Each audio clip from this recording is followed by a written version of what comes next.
I had long dreamed of leaving Washington, D.C.'s unrelenting bustle for a quiet suburban refuge.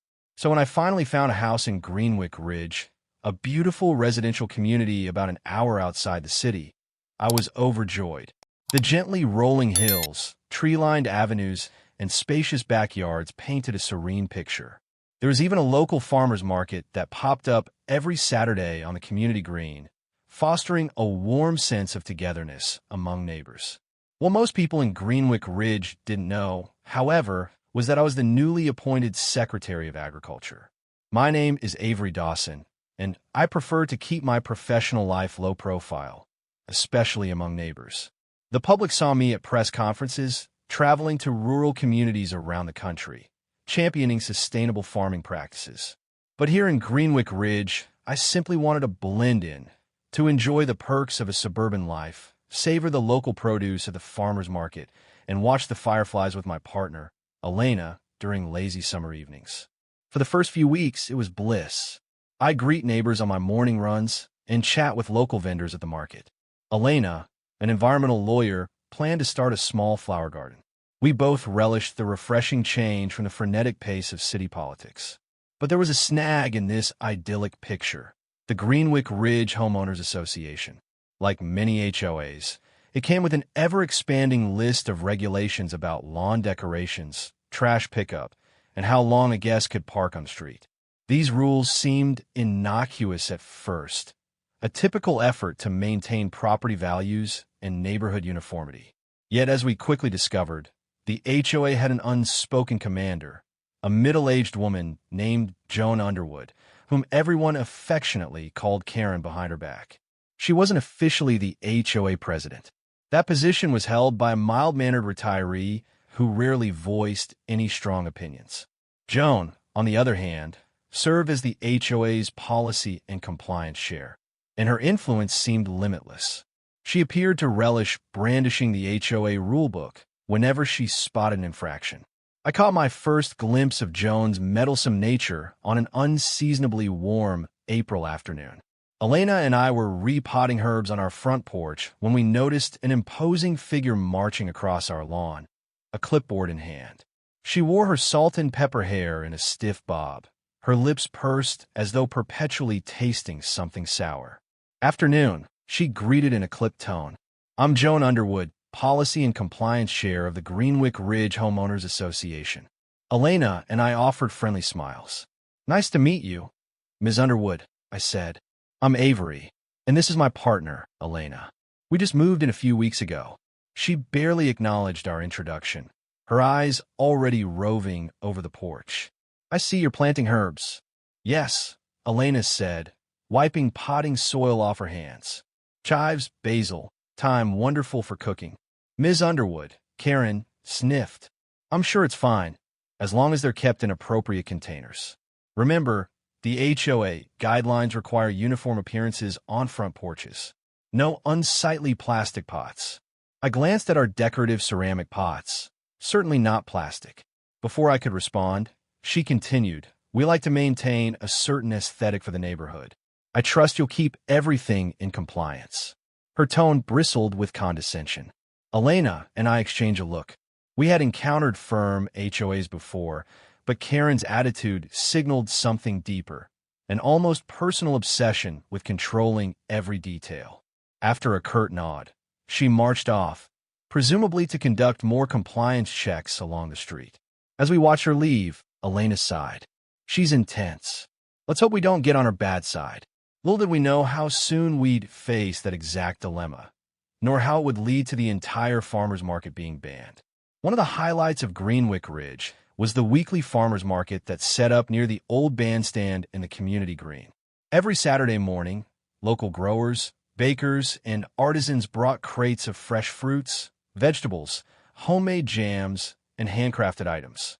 A few local restaurants ran stalls, selling hot donuts and sandwiches. Families gathered, children chased each other on the lawn, and a folksy guitar player sometimes serenaded shoppers as they wandered between tables. For me, the market wasn't just a quaint pastime. It was a passion. My entire career revolved around supporting sustainable agriculture, ensuring that small farmers thrived and that communities had access to wholesome, locally sourced food.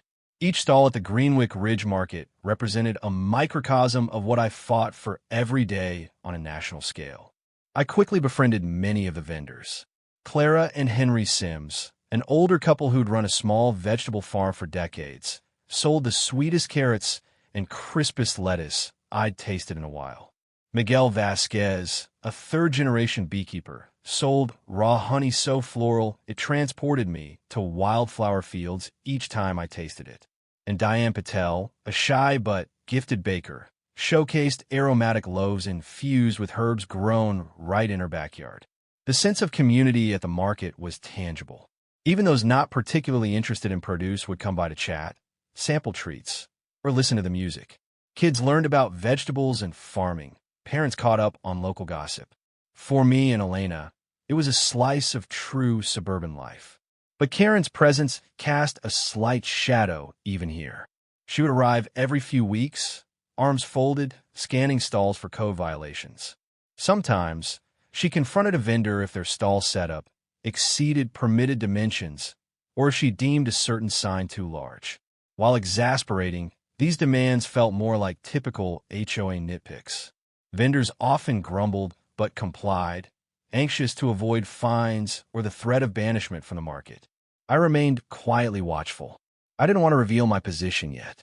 Instead, I observed how Karen's heavy-handed approach intimidated the vendors, who had no robust recourse. The local city regulations actually allowed farmers markets, but since the market took place on private HOA land, the HOA had near total control. A single official complaint could jeopardize the entire event. Then came a Saturday in early May when Karen enacted a baffling demand: new safety parameters for the market stalls. She insisted that each vendor erect barricades to control foot traffic, effectively doubling the space needed for each booth. The already modest green could barely accommodate such expansions. Several vendors scrambled to comply. Others voiced open frustration. I watched Clara Sims nearly break down in tears as Karen chastised her for not having tall enough barricades around her table. I stepped in to help Clara hold up a flimsy divider. Karen eyed me with suspicion. "Who are you again?" she asked. "Avery Dawson," I answered calmly. "Just a neighbor who wants to help." I suppressed a simmering anger, refusing to let slip that I had the power to challenge her on a much higher level. Karen pursed her lips. "Well, if you're not a vendor, you don't need to be behind the stall. We have strict guidelines about that." I forced a polite nod and stepped back, heart pounding at the injustice. It infuriated me that she'd hamper this wonderful community tradition under the guise of safety. But I said nothing. At the end of that market day, half the vendors packed up early, disheartened and voicing concerns that if Karen kept piling on new rules, soon they'd have to leave altogether. The spirit of the market, once cheerful and alive, was visibly dampened. Even before moving to Greenwick Ridge, I'd heard rumors of HOA bullies. My colleagues in the Department of Agriculture told me stories of suburban developments using restrictive covenants to stifle backyard gardens or ban certain livestock, even chickens or goats that complied with local ordinances. Yet, the scenario unfolding in Greenwick Ridge felt personal. The market was an integral piece of the community's soul, and Karen's interference threatened to demolish that sense of harmony. Weeks went by. Elena and I continued living our day-to-day lives. She commuted to her environmental law firm in the city, while I juggled national policy meetings. Each morning, I'd rise before dawn for a run, then slip into the Department of Agriculture offices by 8, wearing a crisp suit and working on initiatives to encourage local sourcing in school lunches. I kept my neighbors out of that part of my life. Most recognized me only as the quiet, friendly guy on Maple Street. Even after a few learned I worked for the government, they didn't press for details. And I liked it that way. In my experience, once people realized I held a significant political role, they either treated me with undue deference or bombarded me with personal requests. Still, I couldn't ignore the ever-growing tension around the farmers market. Vendors approached me to vent about Karen. Some of them had suspected I had connections, but they didn't know the full extent. Clara Sims fretted about losing her main source of revenue if the HOA cracked down further. "I can't afford a storefront," she explained. "This market is the only place we can sell direct to customers." Miguel, the beekeeper, lamented that the new rules required him to store his honey display in tamper-proof containers, which prevented customers from sampling easily. "Sales have dropped," he said. "People like to taste honey before buying." Even Diane, the usually shy baker, let her frustration show. "If the costs of compliance go up any further, I won't be able to keep doing this," she confided in me. "I'm barely breaking even as is." I noted each complaint carefully, though I couldn't officially intervene without revealing my position. But I sensed a confrontation looming. Karen had escalated her micromanagement. She was bound to push too far, setting off a chain reaction that might dissolve the market entirely. Then, late one evening, I received an urgent text from Elena while I was in a strategy meeting in D.C. "Elena, 8:52 p.m., you won't believe this. Karen just posted a notice in everyone's mailbox. She's calling an emergency HOA meeting about public health concerns at the farmers market. Elena, 8:53 p.m., she wants to shut it down for good." My hands clenched around my phone. This was no longer a case of trivial new rules. She intended to ban the market altogether. I glanced around at the meeting room, where other officials from the Department of Agriculture debated the next day's briefing on farmland preservation. The irony wasn't lost on me. Here I was, shaping national policy on supporting local farmers. Yet at home, my own neighborhood threatened to eradicate a thriving farmers market on a whim. I hurriedly wrapped up my work and drove home, my mind spinning. By the time I pulled into the driveway, a copy of Karen's notice waited in my mailbox. Emergency HOA meeting, Farmers Market Health and Safety. All residents are required to attend an urgent discussion about potential health risks, code violations, and property value concerns associated with the weekly farmers market. The board will vote on whether to discontinue the event indefinitely. Date time: next Tuesday, 7 p.m. at the Greenwick Ridge Community Hall. Attendance is mandatory. Signed, Joan Underwood, Policy and Compliance Chair. I stared at the notice under my porch light, a chill creeping up my spine. Mandatory attendance made it sound ominously official. Elena appeared behind me, arms crossed, her expression a mix of worry and anger. "She can't do this, can she?" she asked quietly. I folded the notice. "Not legally, if the local municipality and state regulations allow the market. But because the land is privately owned by the HOA, they can impose a ban unless there's a compelling reason to override them." Elena exhaled sharply. "So what do we do?" I met her gaze, the determination in my chest building. "We go to that meeting, and if she pushes this, we'll have to show her she's not the final authority here." Little did Karen know who she was about to cross, nor how swiftly her high-handed ban would unravel. Over the following days, the entire neighborhood buzzed with speculation about the upcoming emergency meeting. Most residents either loved the farmers market or at least appreciated it as a pleasant social event. But Karen had rallied a small faction of supporters who claimed the market caused parking problems, unwelcome visitors from outside the neighborhood, and even pests, as if the sight of a single fly near a produce stall amounted to a full-blown public health crisis. I overheard neighbors discussing everything from food safety concerns to unfair competition for local grocery stores. Most of these arguments were paper-thin, but Karen's backers repeated them like a chorus, sowing doubt. Some residents admitted they felt pressure to side with the HOA to avoid harassment or fines. Meanwhile, the vendor community reeled in fear. The next market day arrived, overshadowed by talk of an impending shutdown. Attendance dipped. Stalls looked sparse. The festive guitar player canceled. Clara confided in me that she might not bother showing up if the ban passed. "Why fight a losing battle?" she whispered, tears in her eyes. I tried my best to reassure her. "We're not done yet," I said, rummaging for the right words. "Sometimes you have to stand up against misguided authority." She tilted her head, curious, as though sensing I had more power than I let on. But I said no more. That Saturday, while vendors packed up early, I glimpsed Karen standing at the edge of the green, arms folded. She surveyed the subdued scene, a faint smirk tugging at her lips. It was as though she relished the diminishing spirit, like a cat toying with prey. I clenched my jaw, determined that she wouldn't have the last laugh. Tuesday arrived, overcast and unusually cool. The atmosphere around the community hall felt tense, the sky mirroring the mood as neighbors filed inside for the emergency session.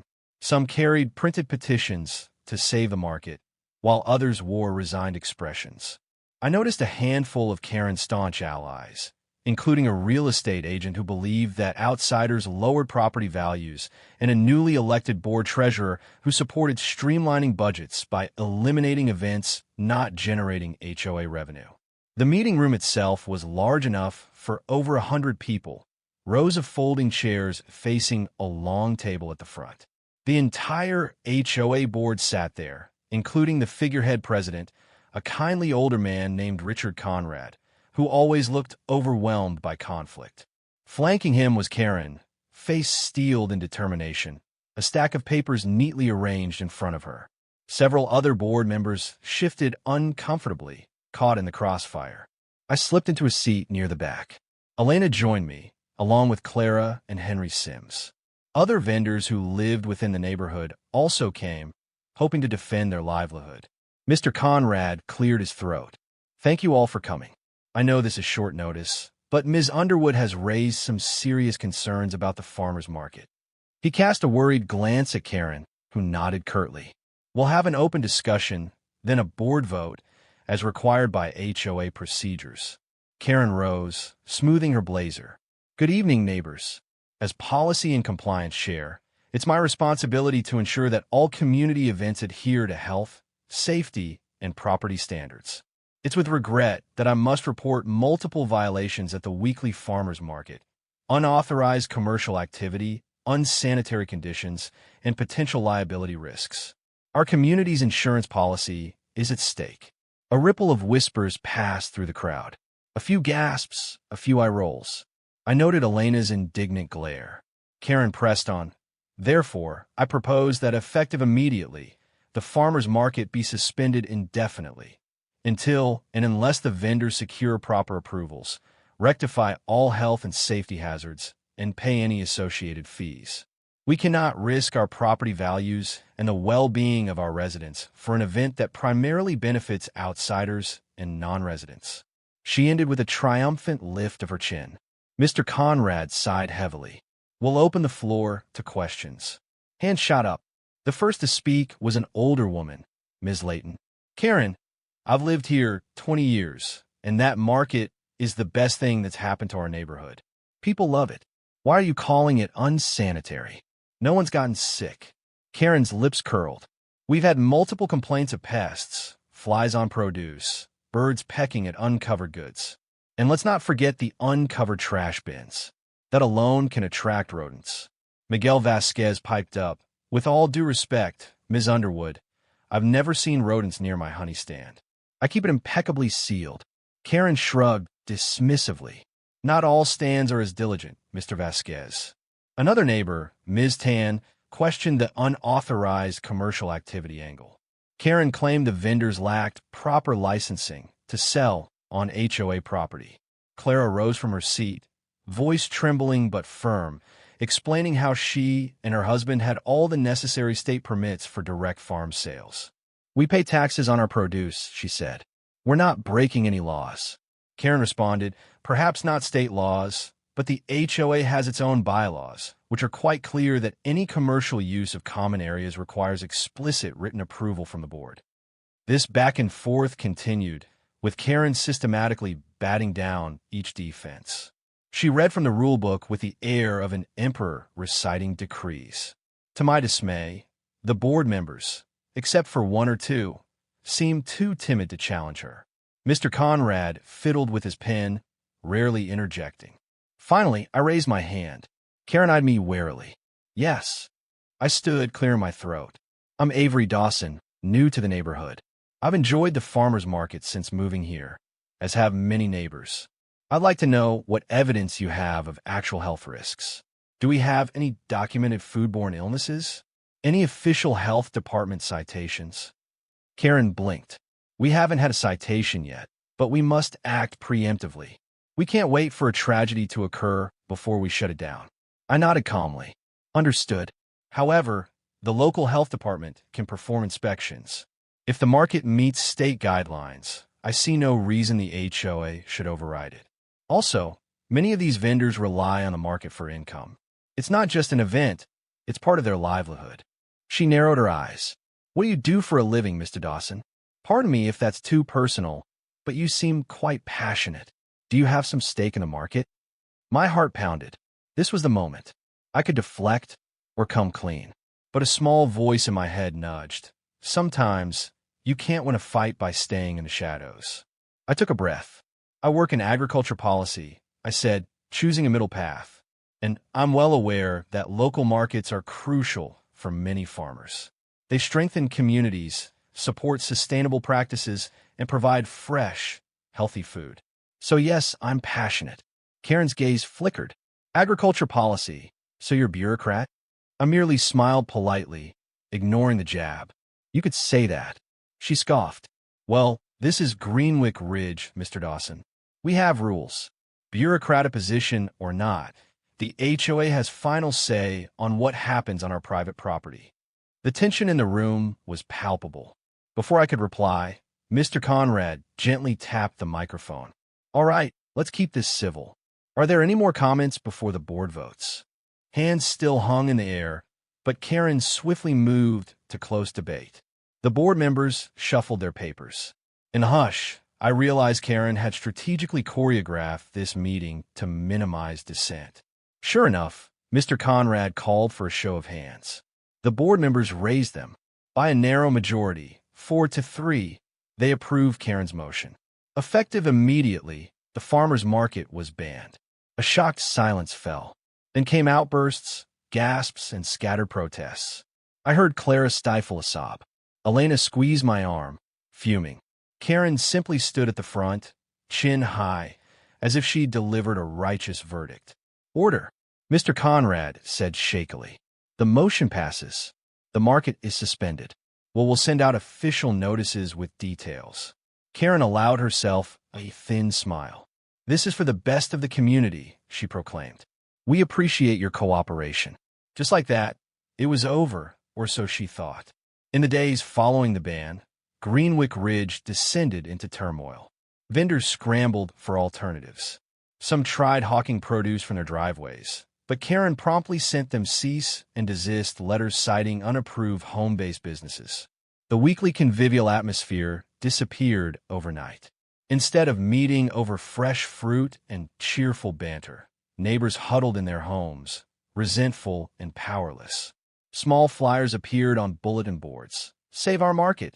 Sign the petition. Elena volunteered to collect signatures door to door, but many residents feared retribution from Karen if they openly opposed the HOA. A sense of hopelessness crept through the community. The ban had come swiftly, and Karen had threatened massive fines for any attempt to hold the market without official HOA approval. Meanwhile, my frustration and moral outrage reached a breaking point.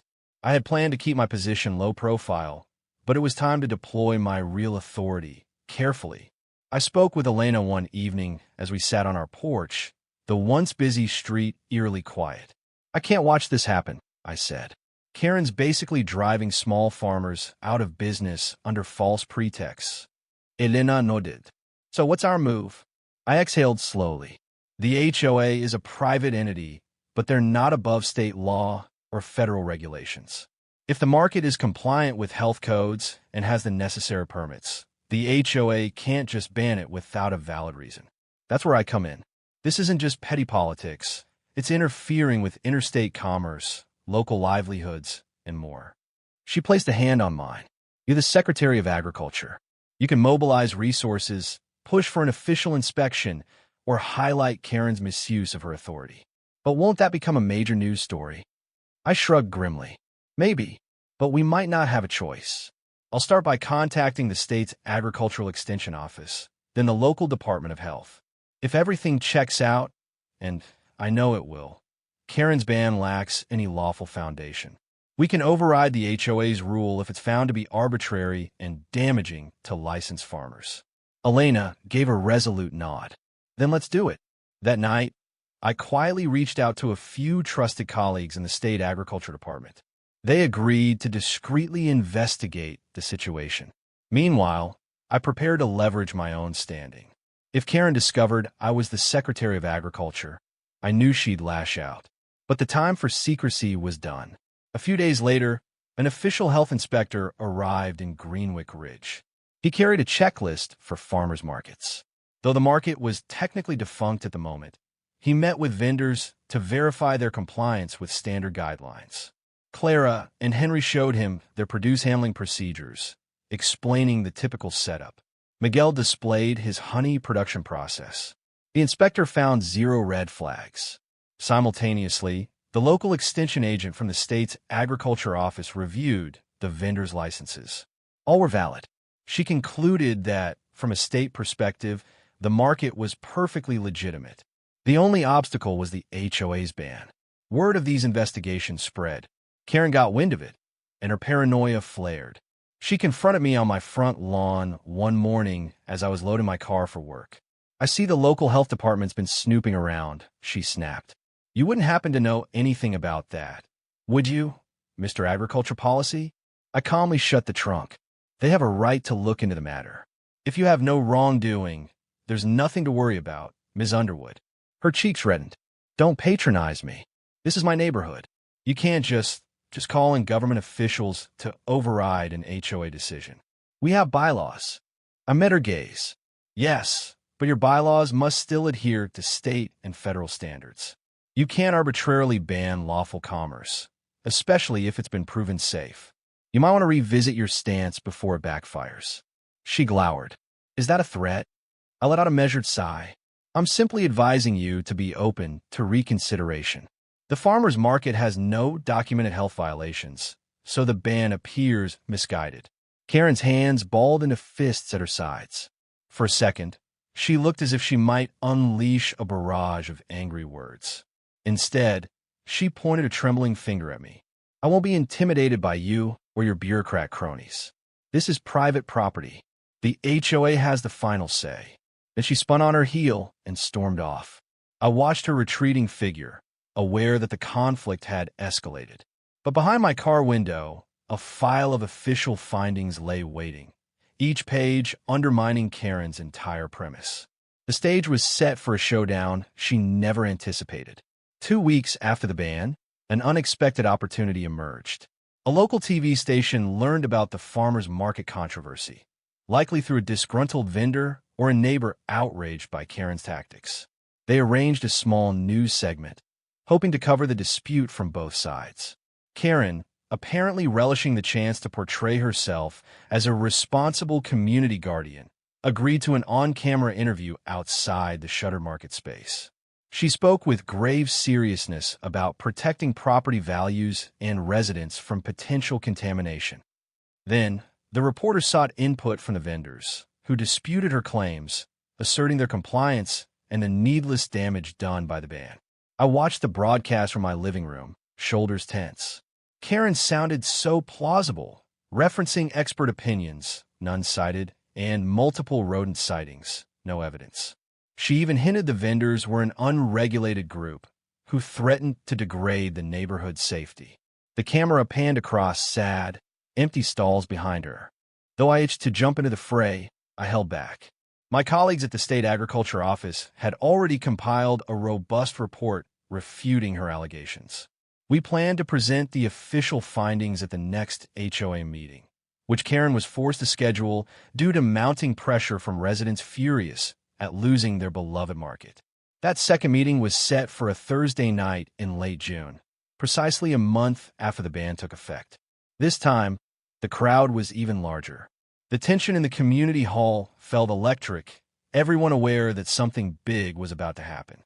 Karen was at the front table again, flanked by a few faithful allies and board members. Across the aisle sat the vendors, many with grim expressions. Elena and I found seats near the center, and to my relief, I spotted the state health inspector and the agriculture extension agent quietly arriving and taking seats in the back row. Mr. Conrad tapped the microphone. "We'll call this meeting to order. As you know, the farmers market was suspended last month. We've received numerous complaints and external input. Tonight, we'll hear new information." Karen rose, scanning the room. "First, let's be clear. The ban remains in effect. Our concerns about health, safety, and liability have not been sufficiently addressed. We also have reason to believe that outside forces," she paused, glaring my way, "are meddling in private HOA affairs." She launched into a slideshow of pictures: a lone fly on a tomato, a traffic jam, allegedly near the market, though it looked more like a random weekend backup, and a snippet of the HOA bylaws about commercial use of common space. The visuals were unimpressive, but she spoke as though they confirmed an existential threat. When she finished, the room stayed silent for a beat, until the local agriculture extension agent politely raised her hand. "Madam Chair, may I present my findings from the state's perspective?" Karen's brow furrowed, but she couldn't outright refuse. "Fine, keep it brief." The agent introduced herself, explaining the scope of her investigation. "We found that all vendors involved possess the required licenses. The local health department inspected their setups and found no violations. Moreover, the State Department of Agriculture encourages such markets as beneficial to local economies and food access. Legally, there's no grounds to label it unregulated." The crowd listened, leaning in. Karen's face darkened. "But this is private property," she repeated. "We have the right to deny them use of our space." The agent nodded. "Certainly, an HOA can regulate activities. However, if those regulations conflict with established state policy, especially if they're discriminatory or unsupported by factual evidence, there could be grounds for state intervention. Courts have ruled in favor of local commerce if an HOA ban is found arbitrary." A ripple of murmurs spread through the room. Karen tried to cut the agent off, but the woman held her ground, referencing legal precedents. I almost smiled, proud of my colleagues. "Finally," Karen snapped. "Who put you up to this? There's no way the state just spontaneously took an interest in our little market." She glared directly at me, eyes alight with suspicion. A hush fell. The onlookers shifted in their seats. I inhaled deeply, realizing the moment had come. Rising from my chair, I spoke loud enough for all to hear. "She's right. I asked the Department of Agriculture and local health officials to investigate because I believe the HOA's ban was unjust. And as it happens, I'm in a unique position to ensure compliance with agricultural laws. I'm the Secretary of Agriculture for our state." All at once, a collective gasp, some from surprise, some from relief, and others from shock. Clara's eyes widened, while Elena gave me a supportive nod. The hush seemed to stretch for an eternity, but in reality, it was only a few seconds. Karen's face went pale, then flushed red. "You're what?" I stepped forward. "The Secretary of Agriculture, and I can confirm that your allegations about unsanitary conditions, unlicensed vendors, or potential liability are baseless. These farmers are operating fully within state guidelines, and your ban could be overturned on legal grounds." She spluttered. That's nonsense." I turned to address the crowd. "I came here wanting a quiet life, not to flex my title. But the farmer's market is not some trivial pastime. It's a vital part of the local economy and community spirit. I've reviewed the same data as Ms. Underwood and found no justification for banning the market. This ban is harming small businesses, hurting neighbors who rely on fresh produce, and, frankly, trampling on our shared values. The state is prepared to support a legal challenge if the HOA insists on upholding this groundless ban."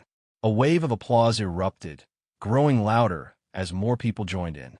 Karen stood rigid, fists clenched at the lectern, clearly caught off guard by my revelation. A few of her supporters exchanged nervous glances, uncertain whether to keep backing her now that the Secretary of Agriculture himself was calling them out. From the corner of my eye, I saw Richard Conrad, the timid HOA president, looking relieved as though someone had lifted a weight off his shoulders. He gently tapped his microphone. Let's settle down. Avery, if that's true then perhaps the board should reconsider. Karen whipped her gaze to him.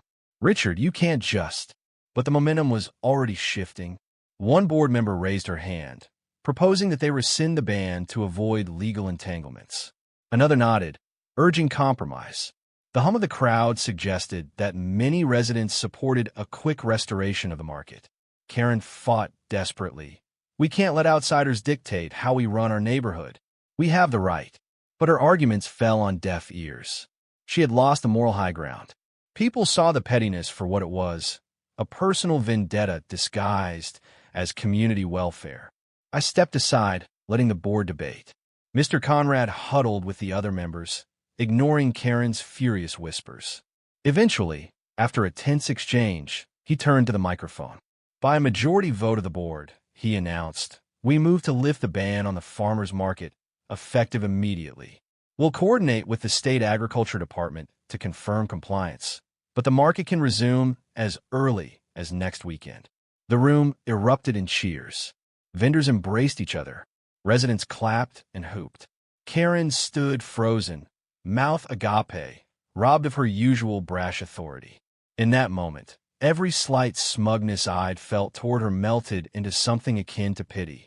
She'd wielded power recklessly, forgetting that real authority stems from fairness and service, not control. Now, her overreach had brought her public humiliation. It didn't take long for the reverberations of Karen's defeat to set in. The very next day, the HOA board sent out an official statement. Greenwick Ridge HOA update.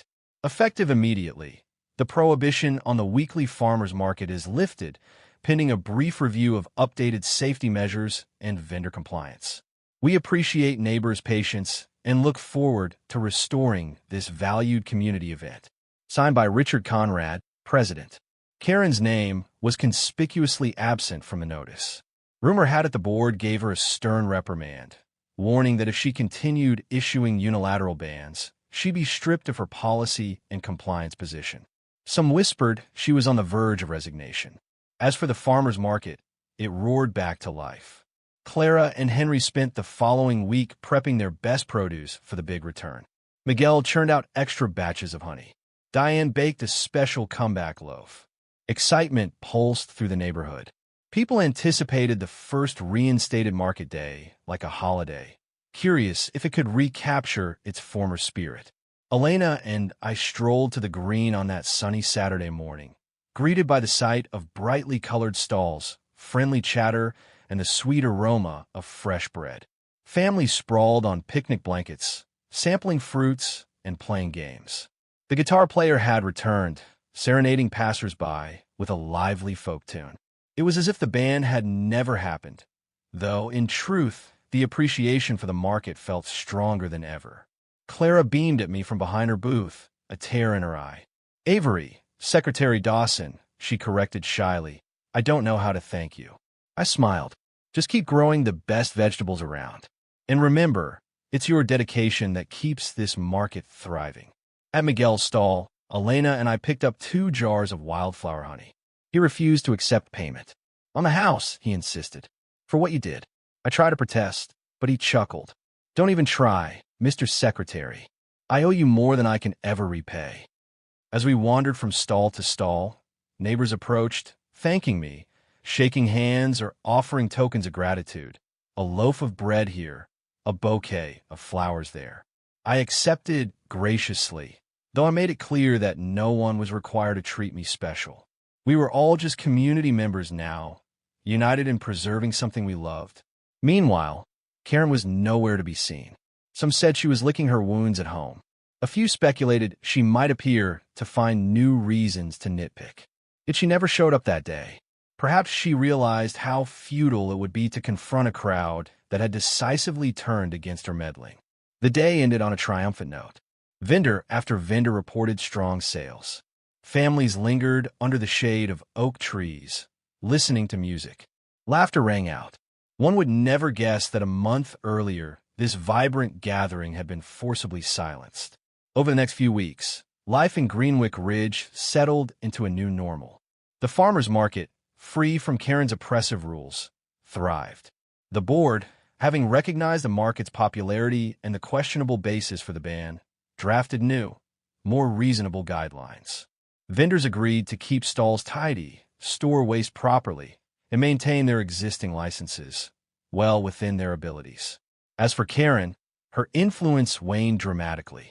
She tried to salvage her authority by nitpicking smaller details, like mailbox heights or holiday decor. But neighbors viewed her with skepticism, some with open contempt. Eventually, rumors circulated that she planned to step down from the HOA altogether. One crisp autumn afternoon, I found an envelope in my mailbox. Inside was a brief, handwritten letter. Mr. Dawson, I've decided to resign from the policy and compliance share. While I still believe in order and community standards, it's clear my methods were excessive. I offer you an apology for the animosity.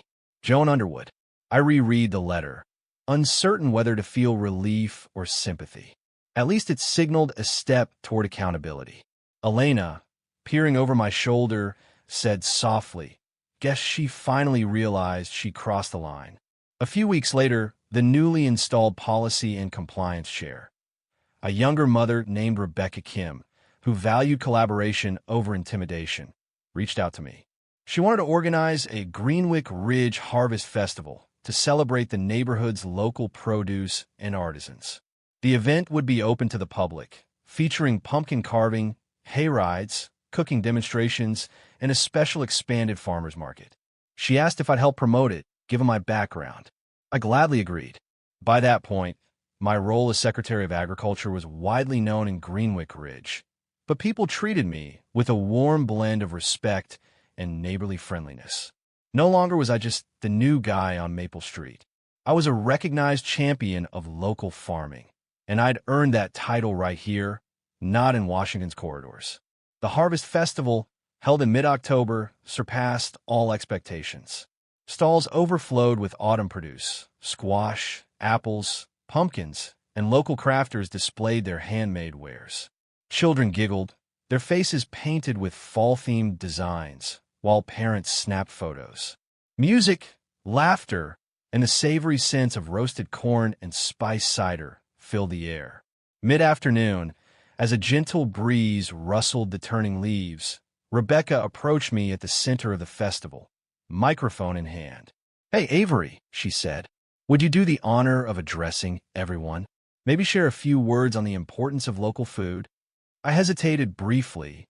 Public speaking had become second nature in my role, but this was my own neighborhood. Then I nodded and took the mic. A hush fell as the crowd recognized me. "Thank you all for coming," I began, scanning the faces of neighbors, vendors, and visitors. For months, we've witnessed how a local farmer's market can bring people together, give families access to fresh produce, and support small businesses. A healthy community is built on trust, cooperation, and respect. And that's exactly what we see here today. When I first moved to Greenwick Ridge, I wanted a quiet life. But it turns out a quiet life can still have big conflicts. We overcame one such conflict by standing firm in what we believed was right. Together, we ensured that the farmers' market wasn't silenced. We proved that a single misguided authority can't snuff out genuine community spirit. As Secretary of Agriculture, I champion these values on a state level. But here in Greenwick Ridge, all of you champion them every day. You've proven the power of unity, of neighbors supporting neighbors, and that, more than any policy or law, makes a real difference. Applause erupted, warm and heartfelt. My throat felt tight with emotion. I could see Clara, Henry, Miguel, Diane, and so many others who'd come through the storm. Elena caught my eye, smiling proudly. This was the essence of why I fought for local agriculture. The intangible bond that grows when people share the fruits of their labor and treat each other with dignity. The festival concluded that evening with a fireworks display above the community green. Families sat on blankets, marveling at the bursts of color across the night sky. The air smelled of caramel apples and hay bales. For the first time since we'd moved here, I felt a deep, abiding peace. The farmers' market was safe, the threat of tyranny had receded, and the neighborhood thrived in renewed harmony. Karen never appeared at the festival. Some folks whispered that she was too embarrassed. Others said she'd left town altogether. Regardless, her chapter in Greenwick Ridge history was over. A new era of goodwill had taken its place. As Elena and I walked home under the stars, hand in hand, we passed the bandstand where the market had nearly been extinguished. I thought of the early days, the quiet frustrations, and how close we'd come to losing that piece of community magic. Looking at Elena's contented face, hearing the distant laughter of neighbors, I knew we'd done the right thing. Standing up, revealing who I was, and refusing to let a petty tyrant control our cherished farmers market.